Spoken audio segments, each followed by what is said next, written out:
There is a bell in the jewel house of Harrogate that most of the palace has never heard. It hangs in my own rooms, a small brass thing on a coiled spring, and it is wired to a single contact beneath the inner door of the strongroom.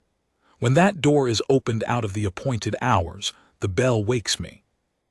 In 31 years as keeper of the regalia I had heard it ring in earnest exactly 4 times, and each of those 4 was a matter I could account for in a sentence: a fire drill, a broken pipe, a young prince who had climbed where he should not, an inventory moved early for a coronation.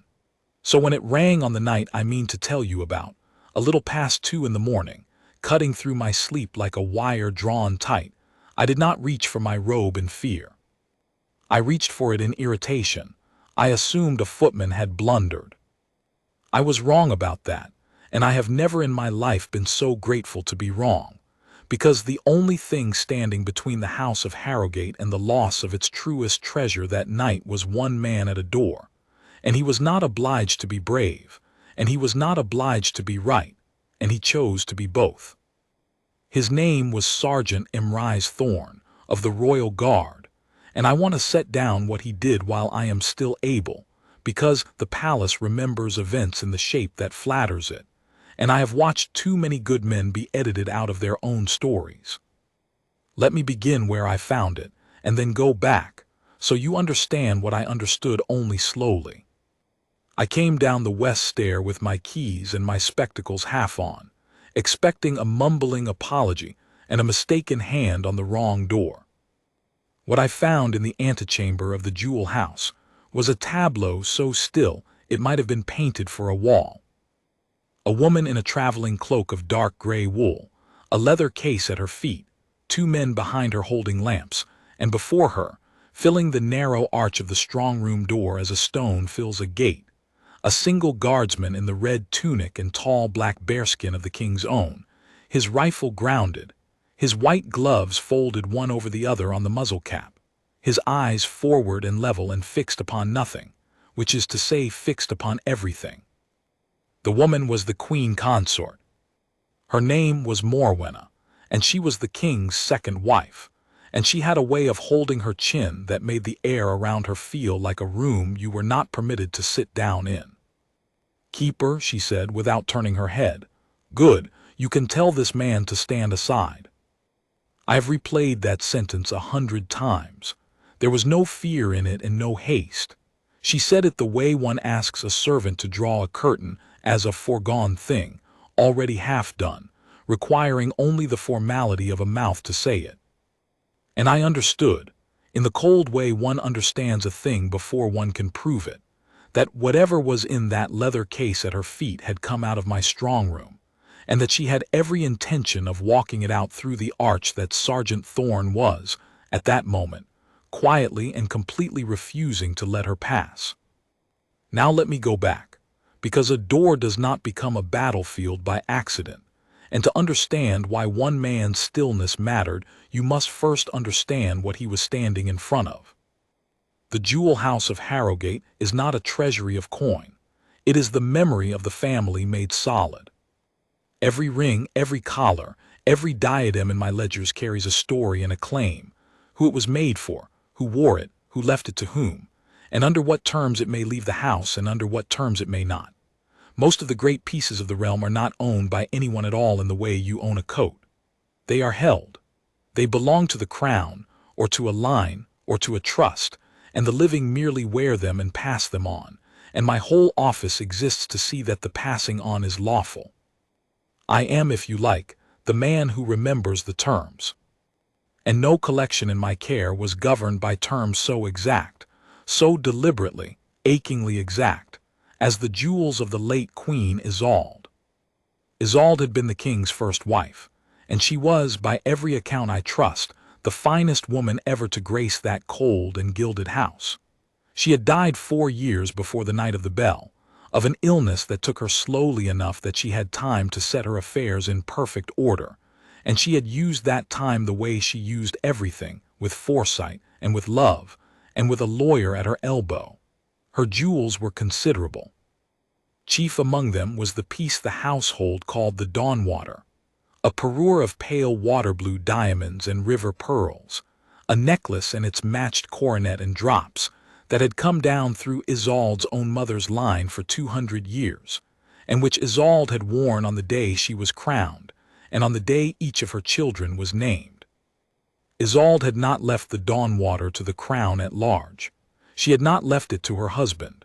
She had done something careful and unusual, and she had done it, I came to believe, precisely because she foresaw a night like the one I am describing. She had placed the Dawnwater and the whole of her personal jewels into a trust, an entail in the old word for her daughter, the Princess Ilara, to receive on her 25th year, and failing Ilara, to pass to Isolde's grandchildren, the little ones, Malin and Torin and Bram. Until that day the pieces were to remain in the jewel house, inalienable, not to be sold, not to be gifted, not to be pledged, not to be removed from the house or the realm for any purpose whatsoever, except upon a warrant written in the king's own hand and countersigned by the keeper of the regalia, that is, by me, and entered in the ledger before witnesses. 2 hands, 2 seals, 1 ledger. That was the law of the Dawnwater. Isolde had written it herself, and the king had sealed it, and I had witnessed it, and a copy of the terms hung framed on the wall of the strongroom itself, where any who worked there could read it. It was not obscure. It was not buried.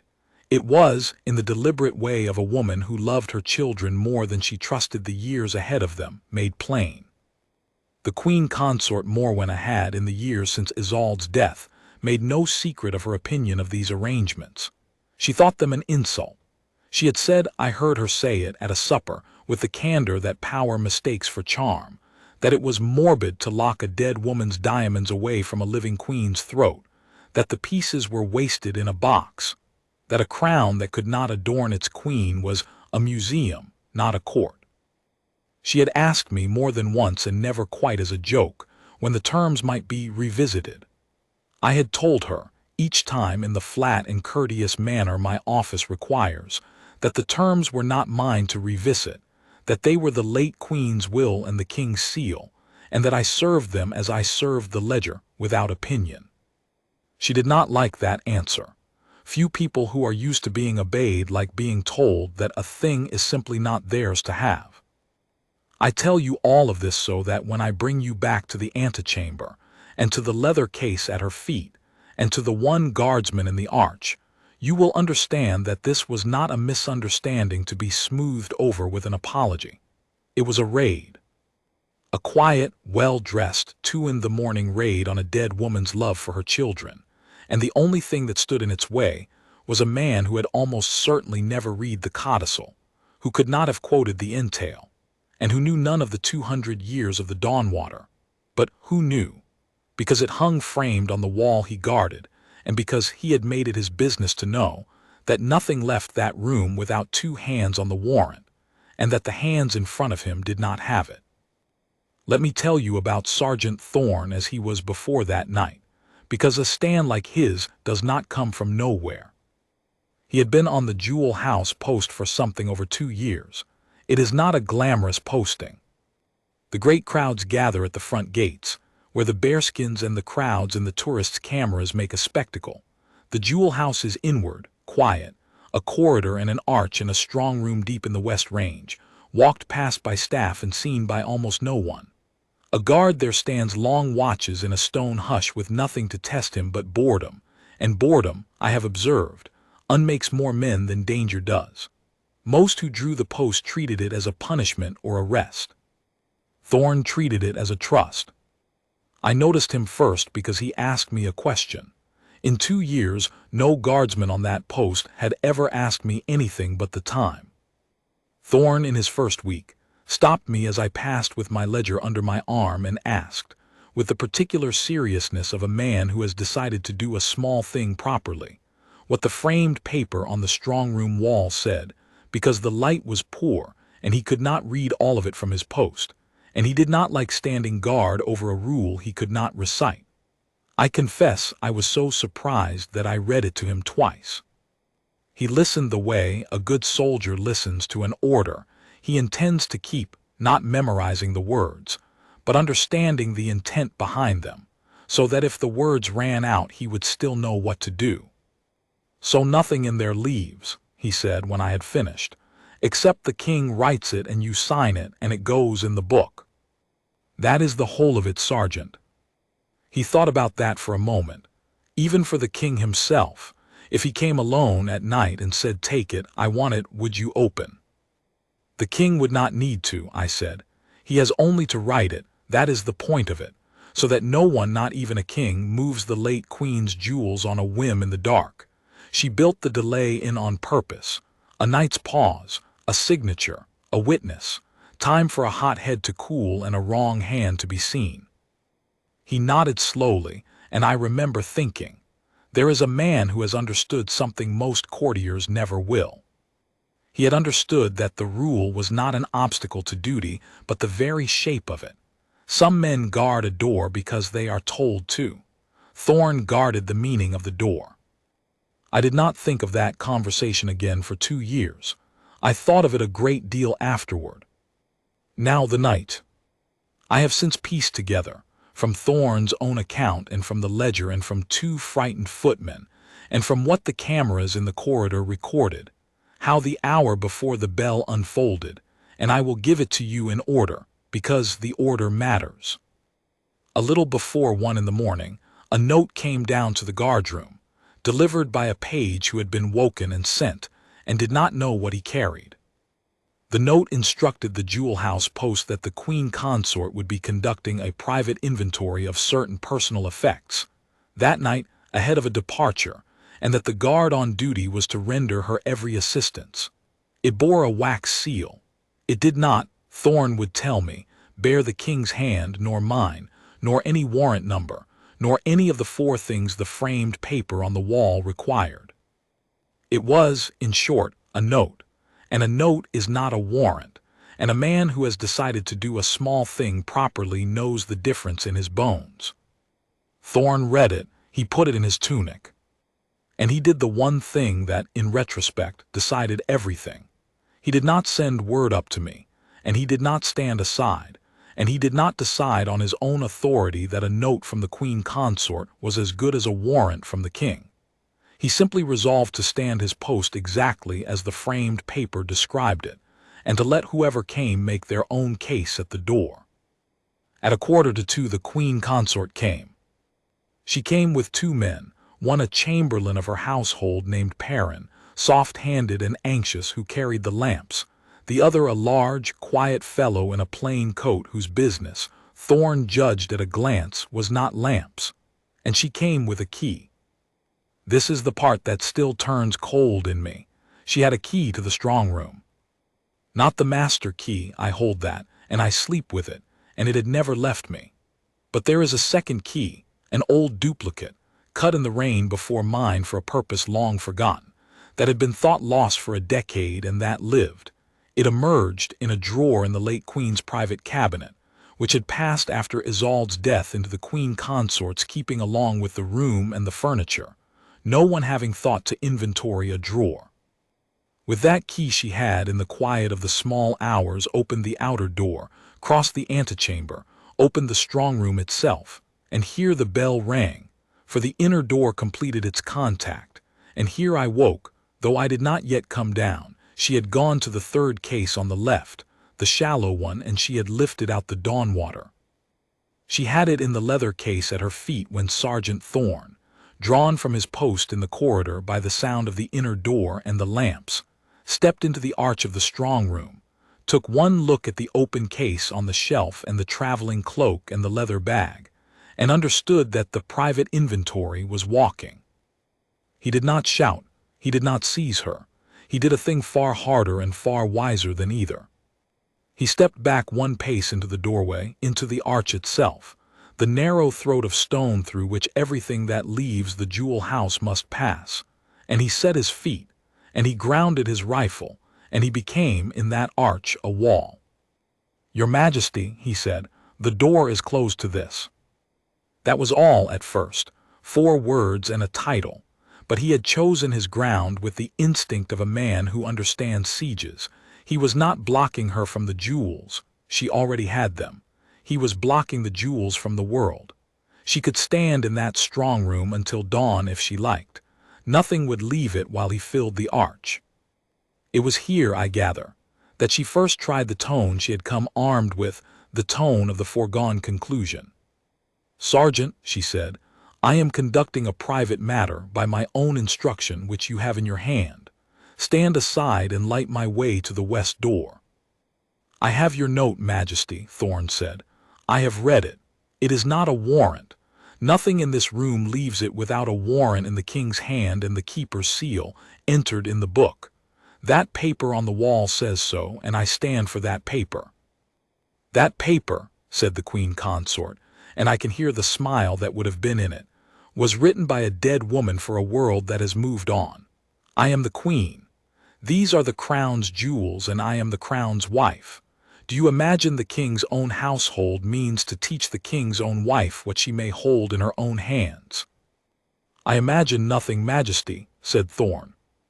"I only know the door." Now I want you to feel how alone he was in that moment, because I did not feel it until later, and when I did it kept me awake for a week. He was one man. It was 2 in the morning.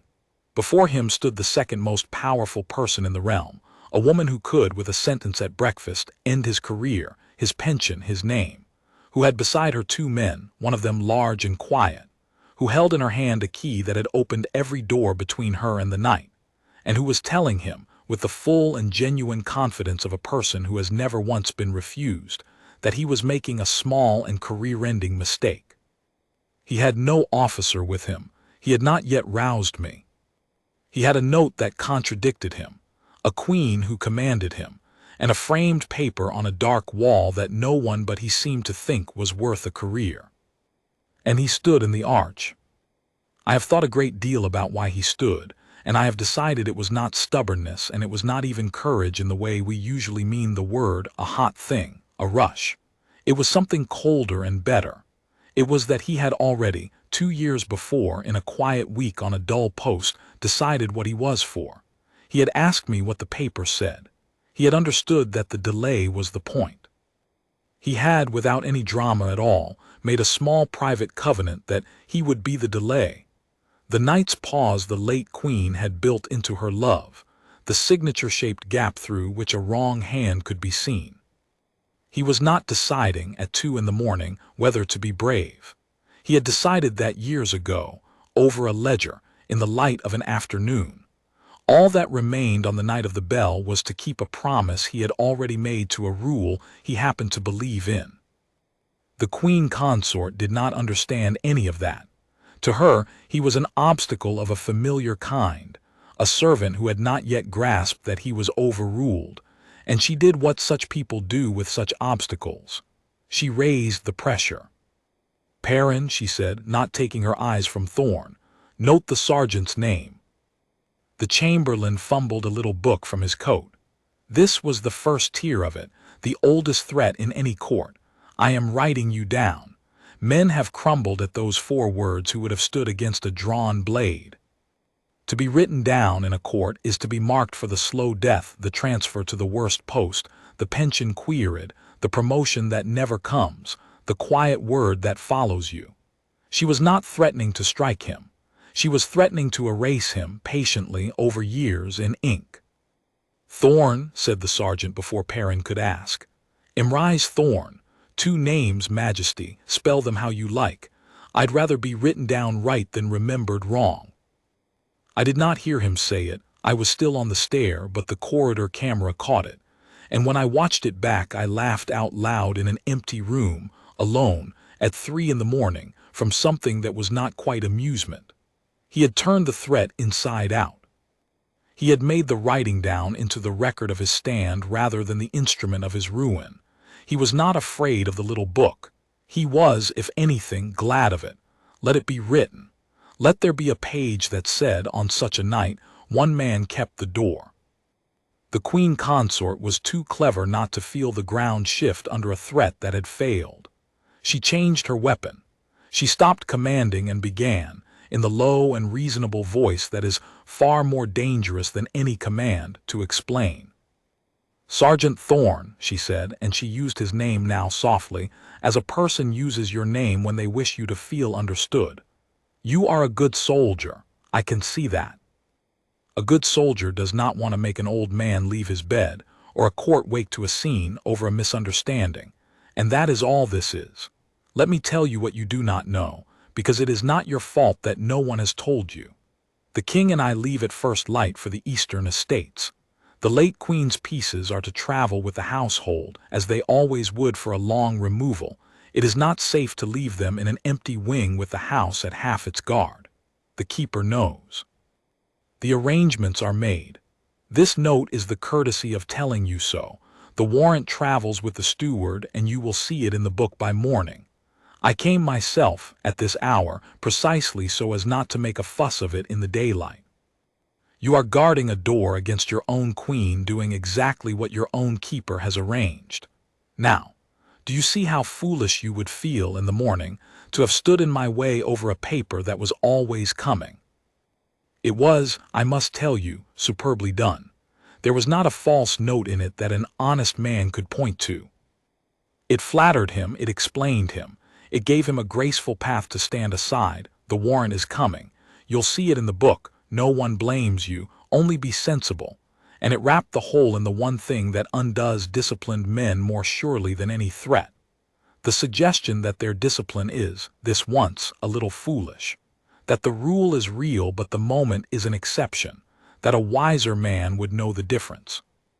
Half the wrongs I have watched done in that palace were done in exactly that voice, to exactly that end. Be reasonable. Rules are for the general case.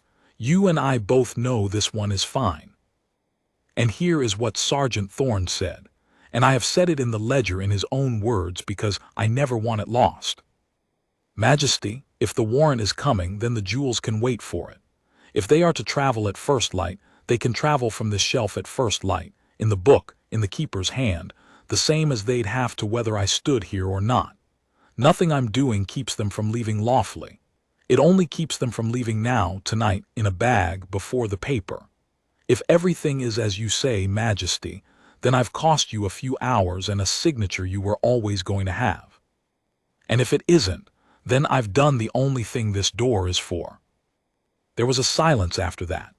On the camera you can see it, the Chamberlain's eyes going to the Queen Consort's face, the large quiet man shifting his weight, and the Queen Consort herself very still, absorbing the fact, new to her, that reasonableness had not worked, that this particular servant had found the one answer to be reasonable had no reply to.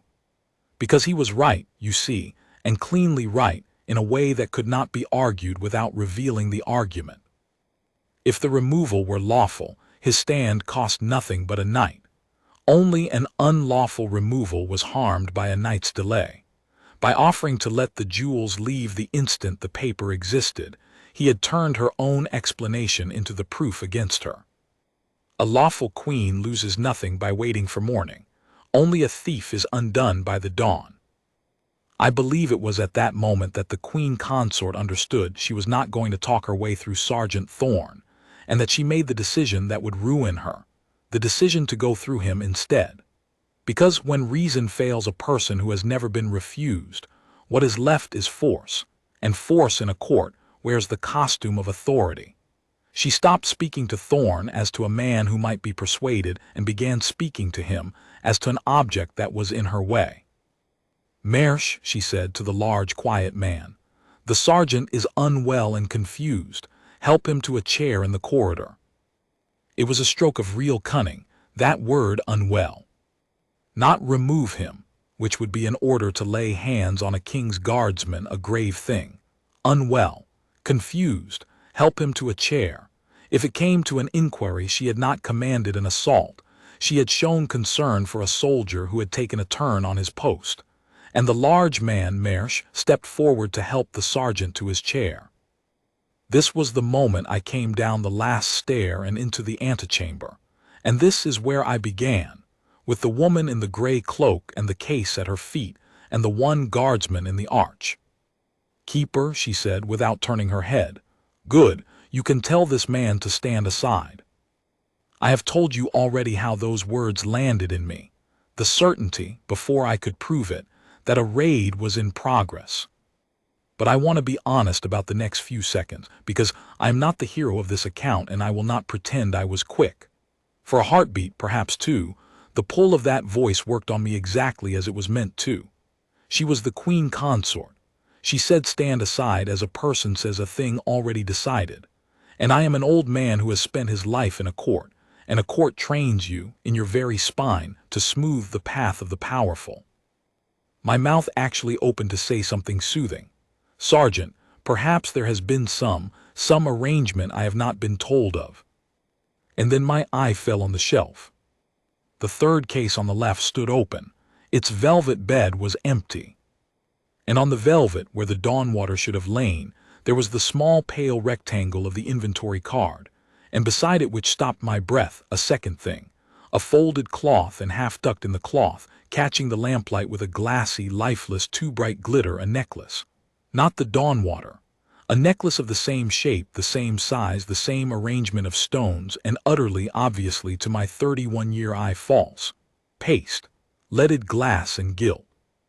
A copy, and not even a good one, made to lie in the case and be walked past by a footman who did not look closely, so that the theft of the true Dawnwater might not be noticed for weeks, or months, or until the day the Princess Ilara turned 25 and reached for her mother's diamonds, and found she had been left a handful of colored glass. I understood all at once and entirely that this was not a queen fetching her jewels early for a journey. This was a substitution, prepared in advance, executed in the dark, meant to conceal itself. Someone had gone to the trouble of having a false Dawnwater made. Someone had planned to leave the copy grinning in the case, while the real one went into a leather bag and out through the west door, and, I did not doubt, out of the realm entirely. For you do not sell the Dawnwater in Eldermore, where every jeweler knows it on sight. You sell it in some far market where a river of blue diamonds is only a river of blue diamonds, and no dead queen's name is attached. And the only reason I was looking at that false necklace instead of at an empty case, and an empty realm, was that one man had planted himself in an arch, and refused every reasonable, powerful, patient thing said to him for the better part of an hour, and made her wait, and made her keep the true Dawnwater in a bag on the wrong side of a door, until an old man could come down the stairs and see the glass. My mouth, which had opened to soothe her, closed, and when it opened again it said something I did not know I had the courage to say. "No, Majesty," I said. "I will not tell him to stand aside. He is entirely correct. Nothing leaves this house tonight." I felt, as I said it, the peculiar lightness of a man stepping off a ledge he has been standing on his whole life. 31 years of smoothing the path of the powerful, and here I was at last laying a stone across it. My voice shook.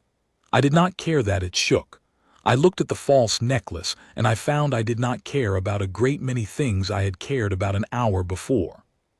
The Queen Consort turned to me then, actually turned for the first time, so that I saw her face full, and I will tell you that it was a beautiful face and a cold one, and that the cold in it did not change even slightly at being refused by both her keeper and her guard. Some people, when a plan fails, show you the fear underneath. She showed me nothing but calculation. She had lost this move. She was already 3 moves ahead, looking for the board's edge. "You forget yourself, keeper," she said, "both of you. You imagine you are guarding the crown against me.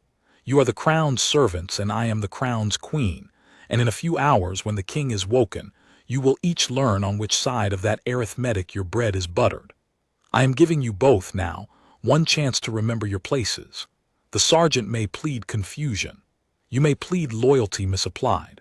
Open the way and light my path, and we will call this a zealous night that got out of hand, and no more will be said." It was another exit she offered, a golden bridge, the strategists call it, the way you leave open for a cornered enemy so that he runs across it instead of fighting to the death. Call it zeal. Call it a misunderstanding. Everyone keeps their post and their pension, and no one's name goes in a bad book. All we had to do was let her walk out with the diamonds. "Majesty," I said, and my voice had steadied, There is a false necklace in that case. I can see it from here. I have handled the true Dawnwater 400 times, and I could tell it from that copy across a ballroom. You did not come to fetch the Queen's jewels for a journey. You came to leave glass in the case and take the diamonds out in a bag. I will not light your path. I will ring for the officer of the guard, and I will send for the king's own equerry, and this house will be sealed until the king himself in his own hand tells me what is to become of it. Sergeant Thorn, hold the arch. Holding, keeper, said Thorn, who had not moved through any of it. And now the Queen Consort did the thing that turns a scheme into a war. She sent for her son. Perrin the Chamberlain was dispatched at a near run, and while we waited the strangest wait of my life, the 5 of us in that stone antechamber, the Queen Consort composed and silent, the large man Mersch watchful, the false necklace glittering its lie in the case, and Thorn filling the arch like the arch had grown him. I rang the wall bell for the officer of the guard, 3 long pulls, the signal that means the keeper requires the guard at the jewel house at once. I did not know, ringing it, who would answer, or whether the answer would help me or her. I only knew the house had rules for a night like this, even if no one had ever had to use them, and I meant to use every one. Lord Cassius arrived before the officer did. He was the Queen Consort's son by an earlier marriage, a young man of expensive tastes, and a face that had never been told no by anyone who mattered to him. And he arrived in evening clothes, not night clothes, which told me he had been up and dressed and waiting somewhere in the palace for word, which told me in turn that this had been planned to the hour, that there had been a whole apparatus behind the woman in the gray cloak. A copy commissioned, a lost key found, a departure arranged, a son standing by, a large quiet man engaged. She had not come alone on a whim. She had come at the head of a small and careful conspiracy, and the only thing the conspiracy had not accounted for was a guardsman who read the paper on the wall. "Mother," Cassius said, taking in the scene, "what is this?" "This," said the Queen Consort, "is a keeper and a guardsman who have decided to arrest their queen over a paper. Wake the Lord Chamberlain. Tell him the jewel house is in revolt, and the Queen Consort is being detained in a corridor at 2 in the morning by a sergeant and an archivist. Let us see how quickly the palace remembers who serves whom." It was a shrewd stroke, and I felt the danger of it at once. She had understood that she could not move Thorn or me, and so she would go over both our heads to a man who could order us, the Lord Chamberlain, the highest officer of the household, whose word in the ordering of the palace was second only to the king's. If she could get the Lord Chamberlain to arrive and command us to stand aside, then the choice before Thorn would no longer be queen versus rule. It would be the entire chain of the household versus one framed paper, and few men can stand against the whole weight of the thing they serve when it turns and tells them they are wrong.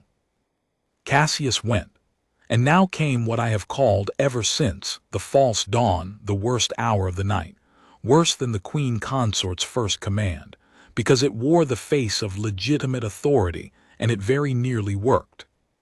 The Lord Chamberlain came within the quarter hour. His name was Lord Halbeck, and I want to be fair to him, because it would be easy to paint him as a villain, and he was not one. He was something more ordinary and more dangerous, a careful man, an old courtier, a man whose whole long life had taught him that the first duty in any palace crisis is to make it quietly go away, and that the powerful are best not crossed at 2 in the morning over things that can be sorted in daylight. He came in his dressing gown with his chain of office thrown over it, which even then struck me as the perfect image of him, the emblem of his authority worn over the clothes of a man who wished to be asleep. He listened to the Queen Consort first, of course, because that is what careful men do. They listen first to the one who can hurt them most. She gave him the version she had prepared, an early, lawful removal for the journey, an overzealous guard, a keeper who had lost his head and begun flinging accusations of forgery about. The whole business, a scandal in the making that his lordship could make vanish with a word if he acted before the daylight, and the servants' gossip got hold of it. She did not raise her voice.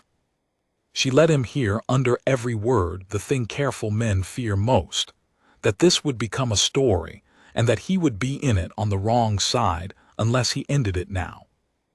And Lord Halbeck, God forgive him, chose the path of least resistance. He turned to Thorn and to me, and he said the words the whole night had been bending toward. Sergeant Keeper, I am the Lord Chamberlain of this household, and I am ordering you both on my authority to stand down. The sergeant will shoulder his rifle and clear the arch. The keeper will open the west passage and light Her Majesty to her carriage. Whatever is in dispute here will be examined in the morning, through the proper offices in daylight, and not brawled over in a corridor in the dark. This is not a request. Stand down. And there it was, the true test of the night arrived at last. Not the threat of the little book, not the reasonable voice, not even the large quiet man. The lawful seeming order from the highest officer of the household to the one guardsman in the arch: stand down. I want you to understand exactly how hard that order was to refuse, because everything that made Thorn stand admirable up to this point had also, in a sense, been easy. Refusing the Queen Consort was refusing one person, however powerful. But the Lord Chamberlain was not one person. He was the institution itself, speaking with the institution's voice. A guardsman is trained, drilled, made in his bones to obey the chain of command, and here was the chain of command, in a chain of office, telling him he was wrong. Every instinct a good soldier owns was now pulling him to shoulder his rifle and step aside, because that is what a good soldier does when a lawful superior gives a lawful order. To refuse the Queen Consort was to defend the chain. To refuse the Lord Chamberlain looked, for one terrible moment, like breaking it. Thorn did not shoulder his rifle, but and this is the mark of the man, he did not shout defiance either. He did not say never, or I refuse, or you have no right. He asked a question. The same kind of question he had asked me 2 years before in the light of an afternoon. My lord, he said, and his voice was as level as it had been all night, is that order in writing? Lord Halbeck blinked. It is an order from the Lord Chamberlain. It does not require. My lord, I mean no disrespect, and I'll obey any lawful order you give me. But the paper on this wall does not say the door opens on the Lord Chamberlain's word. It says it opens on the king's hand and the keeper's seal, in the book. The keeper is standing beside you and he has not sealed it. He has told you there's a forgery in the case. You are ordering me to open a door that the king's own law and the king's own keeper both say stays shut. So I have to ask you plainly, my lord, because my name is going in a book tonight one way or the other. Do you have the king's written warrant to move the late queen's jewels? Because if you do, show it to the keeper, he'll seal it, and I'll clear the arch this second. And if you don't, then with respect, my lord, you can't order this door open any more than she can, and I won't be the man who opened it. The antechamber was very quiet. I have served 4 Lord Chamberlains, and I have never seen one so completely stopped. Because Thorn had done to Halbeck exactly what he had done to the Queen Consort. He had offered instant, total obedience to the lawful path, and by doing so had exposed that no lawful path existed. If the warrant were real, the door opened at once. The only reason to be angry at Thorn's question was that there was no warrant to answer it with. And Lord Halbeck, careful old courtier that he was, understood in that silence that he had very nearly, in his wish to make a scene go away, ordered a guardsman to assist in a theft, and that if he pressed the order now, and it later emerged there had been a forgery in that case, it would not be the Queen Consort's name in the black book of that night. It would be his. He did not stand Thorn down again. He turned instead to the Queen Consort, and his voice had changed, the careful man recalculating which side of the arithmetic his own bread was buttered on. Majesty, he said slowly, perhaps the sergeant's caution is not unreasonable. If the warrant is with the steward, as you say, it is a small matter to wait for it. An hour, we might send.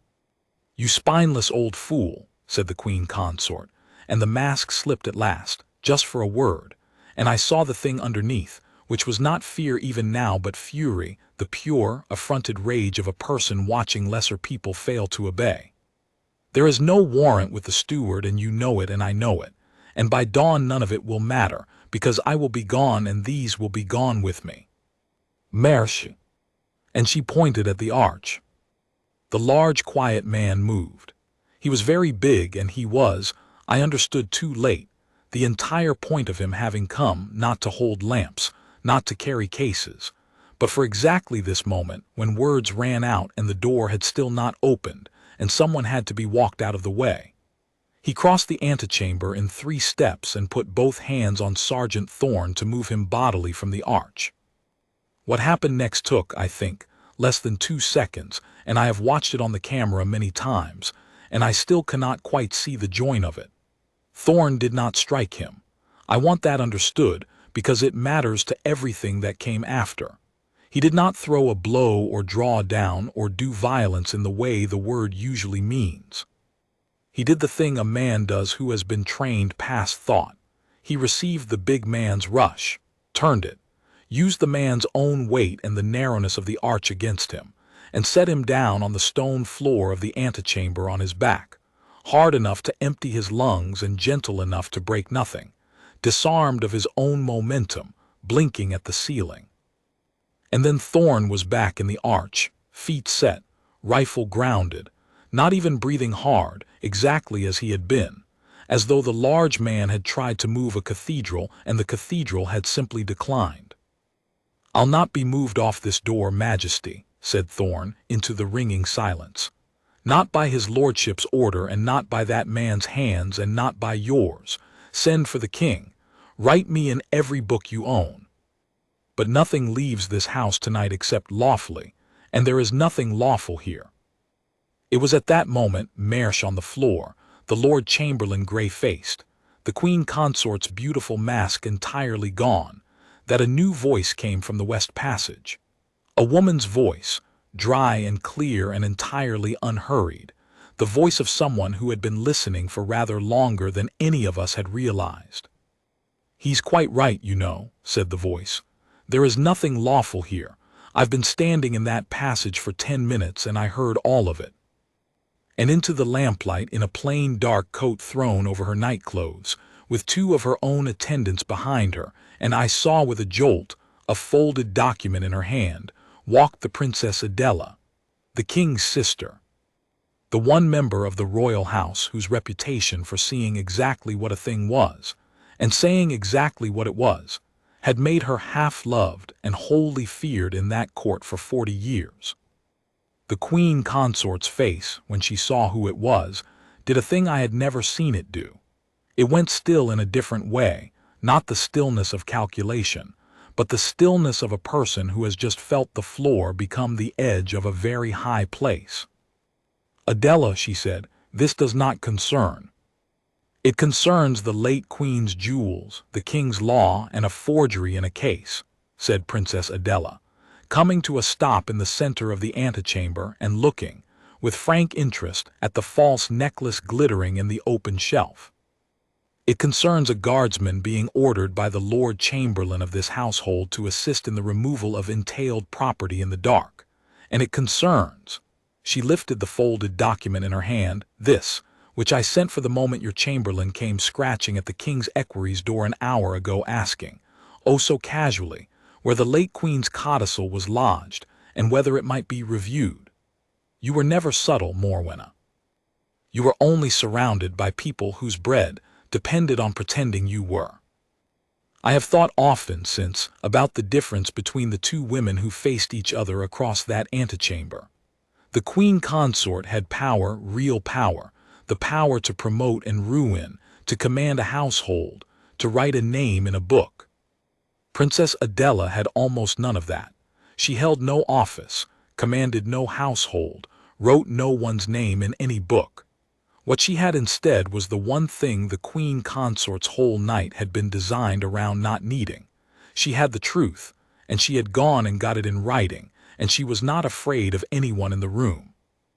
And I watched over the next quarter hour the whole edifice of the Queen Consort's power break itself against a woman who simply would not pretend, and I understood that Sergeant Thorne, standing in his arch, and Princess Adela, standing in the passage with a document, were the same kind of person doing the same thing at two different heights of the palace. One guarded a door, the other guarded a truth. Neither would be moved. "The king," said Princess Adela, "is awake. I woke him myself on my way down because I thought he would want to see this with his own eyes rather than hear it edited over breakfast. He is dressing. He will be here directly. And while we wait for my brother, Morwenna, let us do the one useful thing that can be done in a corridor at 2 in the morning.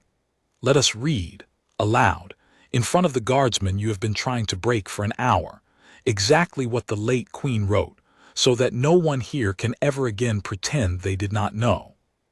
She unfolded the document.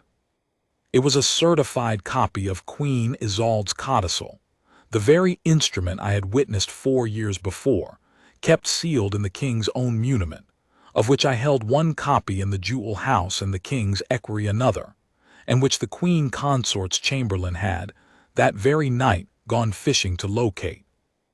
Princess Adela read it in a clear, unhurried voice, and the old stone antechamber, which had heard so many lies that night, filled up with the plain sentences of a dying woman who had loved her children enough to armor their inheritance in law. I will not set the whole of it down.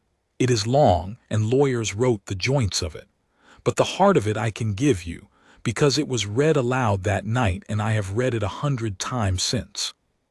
The late Queen Isolde had directed that her personal jewels, and the Dawnwater chief among them, were to be held in trust in the jewel house of Harrogate, inalienable and unsold, for her daughter the Princess Alara, to be delivered to her upon her 25th year, and failing Alara, to Isolde's grandchildren Malin, Torin, and Bram, in equal division upon their coming of age. The pieces were not the property of the crown to dispose of, nor of the king to give, nor of any consort, present or future, to wear except by the express and written leave of the trustees, of whom the keeper of the regalia was named the first. And then came the sentence that made the Queen Consort's face the color of the stone behind her. The sentence I believe Isolde wrote with a particular person in mind, though she was too gracious ever to name her. "It is my wish," Princess Adela read, "and my strict direction, that these pieces never leave the jewel house, nor the realm, save upon a warrant in the king's own hand, countersigned and entered by the keeper before witnesses. And I charge whoever guards that door of whatever rank to hold it against any hand that comes for them otherwise, however high. For a jewel is only metal and stone, but the keeping of a trust is the whole of what makes a crown worth wearing. And I would rather my daughter inherit an empty case, honestly kept, than a full one falsely emptied." There was a silence in that antechamber that I can still feel on my skin. I would rather my daughter inherit an empty case, honestly kept, than a full one falsely emptied. Isolde had, 4 years before her jewels were ever threatened, written the exact instruction that Sergeant Thorne had spent the whole night obeying without ever having read it. She had charged whoever guarded that door, of whatever rank, to hold it against any hand however high. And a sergeant of the royal guard who had never met her, who could not have quoted a line of her will, had held it against a note, against a queen, against a chamberlain's little book, against the reasonable voice, against the Lord Chamberlain of the household, against a large man's hands, because 2 years before he had asked an old keeper what the paper on the wall said, and had decided quietly to be the delay a dead woman built into her love. I looked at the Queen Consort, and I saw that she had understood something at last, something the codicil had made unanswerable. She had spent the night arguing that the rule was old, that the moment was an exception, that a living queen's convenience outweighed a dead one's instructions.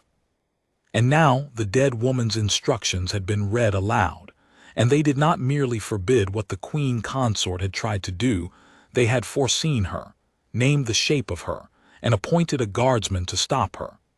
There is no arguing with a trap that was set for you specifically before you ever walked into it. The king came then. King Alaric came into that antechamber in a plain coat with his gray hair uncombed and his face still creased from a pillow, and he stopped just inside the arch of the west passage and looked at the whole of it.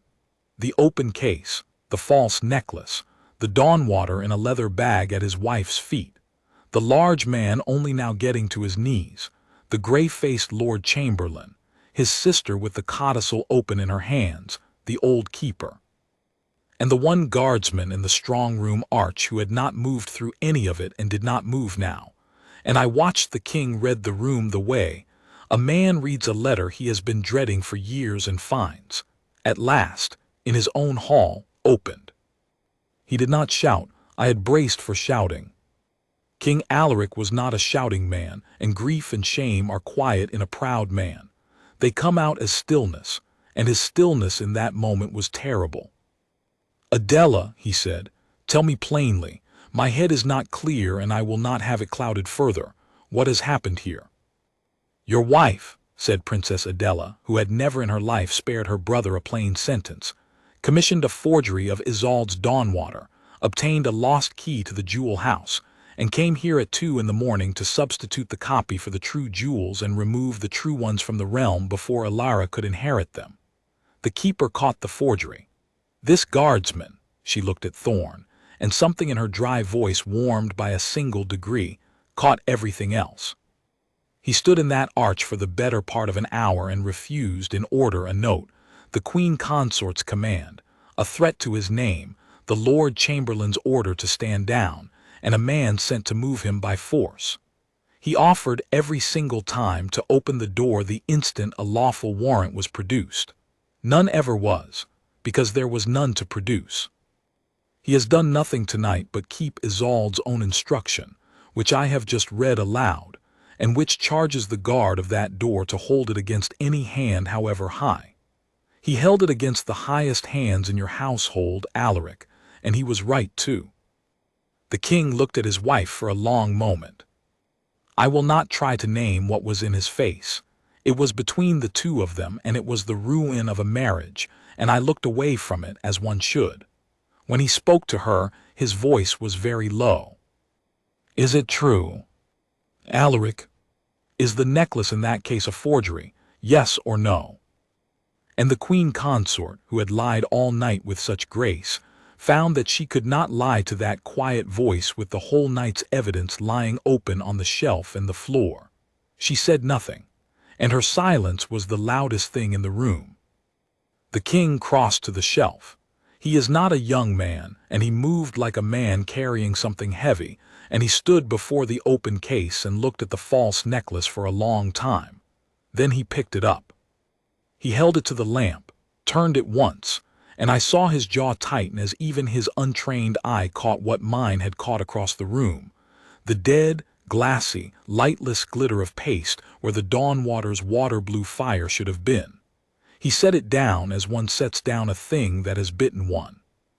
Then he bent himself, the king of Eldermore in his creased coat, and lifted the leather bag from beside his wife's feet, and opened it, and drew out the true Dawnwater, and it came alive in the lamplight the way the real thing does, and the copy never could, a slow cold river of blue, and he held his first wife's diadem in his 2 hands in the middle of the night, and I watched 4 years of held grief go across his face all at once. "She wore this," he said to no one, "the day Alara was named." And then he was quiet again, and when the quiet broke it was not grief in his voice any longer. It was the king. "Lord Halbeck," the Lord Chamberlain flinched, "you are the chamberlain of my household. You were roused tonight to report that the jewel house was in revolt. You came, you heard my keeper say the word forgery, you saw a guardsman ask you plainly for a warrant, and you ordered him to stand aside. You very nearly made my household the instrument of the theft of my wife's own legacy from my own daughter. I do not think you are a corrupt man, Halbeck. I think you are a tired one, who has learned to make trouble disappear rather than to ask what the trouble is. That is a worse thing in a chamberlain than corruption, because it can be relied upon. You will render your chain of office to me by noon.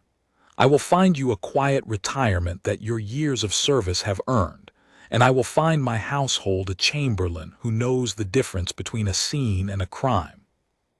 Lord Halbeck bowed his grey head and said not one word, because there was not one word to say, and I almost pitied him.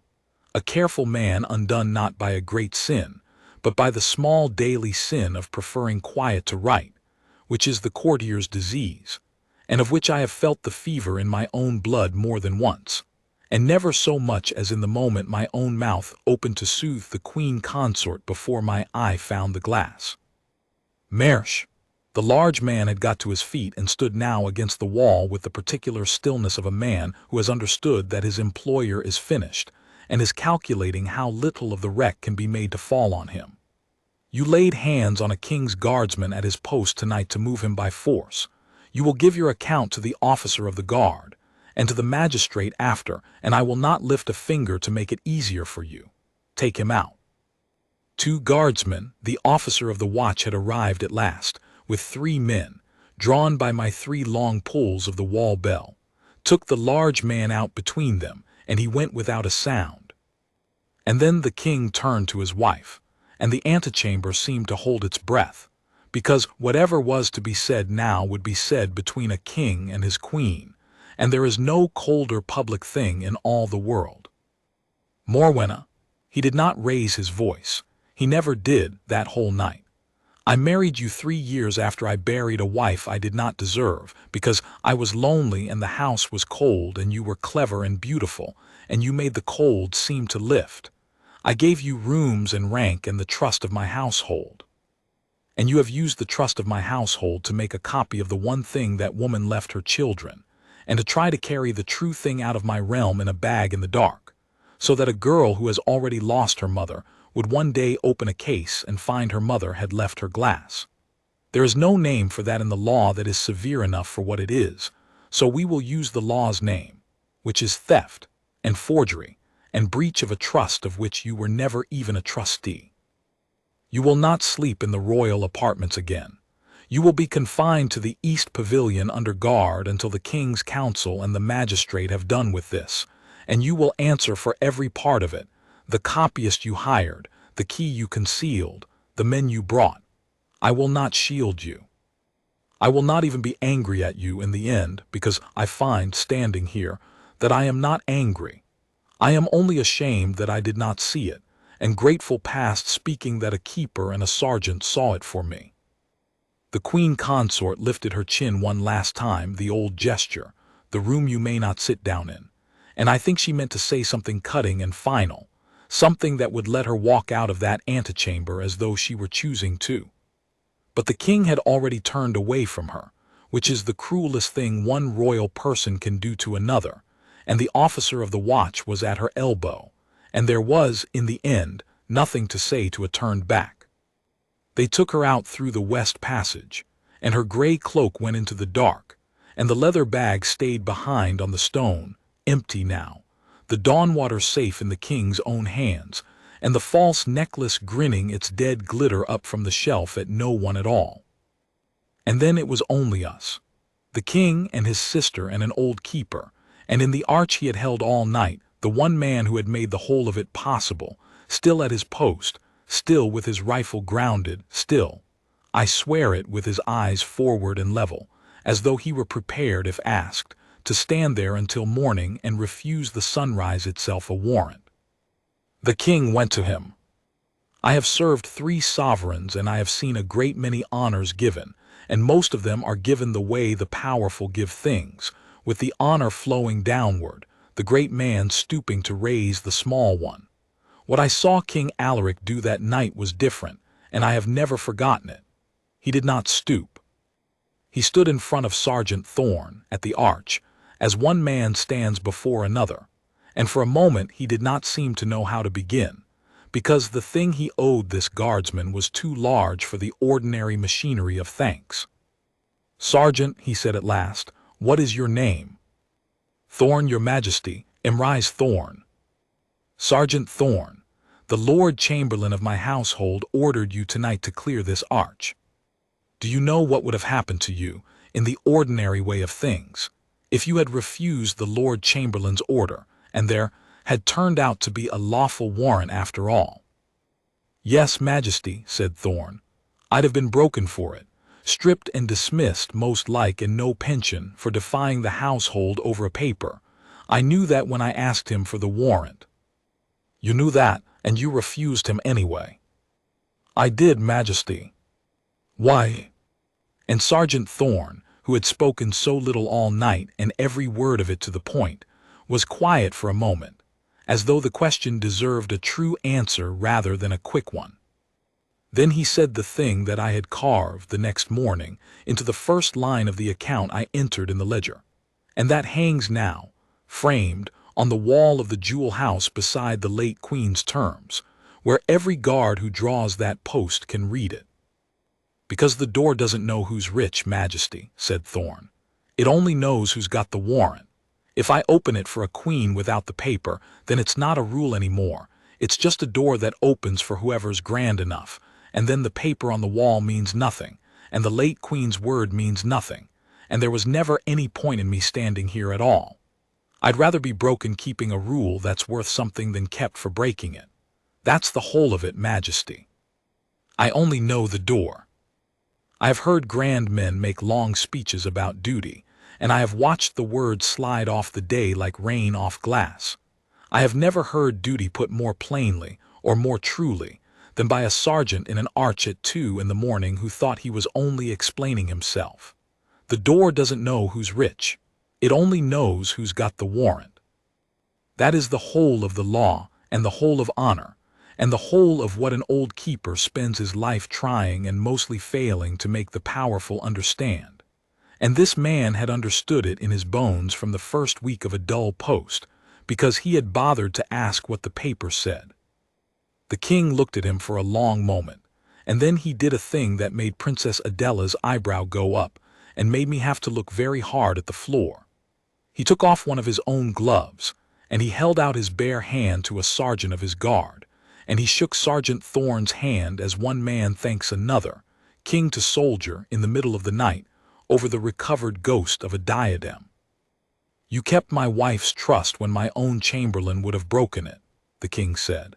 You kept it against my chamberlain and against the woman who wears the title she had, and if my daughter one day wears her mother's diamonds, it will be because a sergeant she has never met would not open a door. I will not forget it, and I will make very sure that this palace does not forget it either. Keeper, and here he turned to me, the account of this night goes in your ledger in full, names and all, mine and Halbeck's included, and it is not to be softened. Let it be read by every guard who ever stands that post. And enter this as well. Sergeant Emrise Thorn is, from this morning, raised to the rank of yeoman warden of the jewel house, its senior guard, answerable to the keeper and to me alone, for as long as he wishes the post, and he is to have the pension of that rank whether he serves 1 day of it or 30 years. A man who would refuse the whole weight of my household to keep a dead woman's word has earned the right never to be at any man's mercy for his bread again. That is how it was done, and that is how it was written, and I wrote it that same dawn with a hand that was not entirely steady, and it is in the ledger still. Let me tell you now how the threads of that night ran out, because you have followed them this far and you deserve to see them tied. The Queen Consort Morwenna never returned to the royal apartments. The magistrate and the king's council did with her exactly what the king had said would be done. They went through every part of it, the copyist and the concealed key and the men, and it all came out, patiently, in daylight, in ink, the way such things should. The copyist was found, a clever, frightened man in the city who had been paid to make the false Dawnwater and had thought, or made himself think, that he was making a display copy for a museum case. The large man Mersch gave his account, and it did not help her. Lord Cassius, her son, who had stood in that antechamber in his evening clothes and called for the chamberlain, was found to have known enough that he did not walk away clean either. He lost his places at court and his easy life, and I am told he found the loss of the easy life harder than any punishment the law laid on him, which is often the way with men who have never been told no. The marriage was quietly ended, as such marriages are, without a public word, and the Queen Consort went to live out her years on a small settled income in a distant house, a private person, her title gone. And I do not know that she ever understood, even at the end, that the night had turned not on her cleverness failing but on their being, in the whole grand machine of the palace. One man who simply would not be moved, and one old woman 4 years dead who had foreseen him and armed him with a sentence. Cleverness never does understand that. It is always looking for the smarter move, and the thing that beats it in the end is never a smarter move. It is someone who has decided in advance what they will not do and cannot be talked out of it. Lord Halbeck rendered his chain of office by noon, as he had been told to, and went into his quiet retirement, and I will say this for him. He came to me, privately, before he left, an old man to an old man, and he said, "You saw it and I did not, Aldous. I was so busy making it small that I never once asked if it was true." And I told him the truth, which was that his mistake had been my mistake too, in the 2 heartbeats before my eye found the glass, and that the only difference between us was that I had happened to be standing where I could see the shelf. He shook his head at that. "No," he said, "the difference is the sergeant. He was standing where he could see nothing but a queen and a door, and he still asked the question. That's the difference, and it's the whole difference, and men like you and me spend our lives hoping there's a man like that on the door because we know we can't be trusted to be him. I have thought about that a great deal. It was the wisest thing Lord Halbeck ever said, and he said it on his way out, ruined, which is often when men become wise, too late to spend it.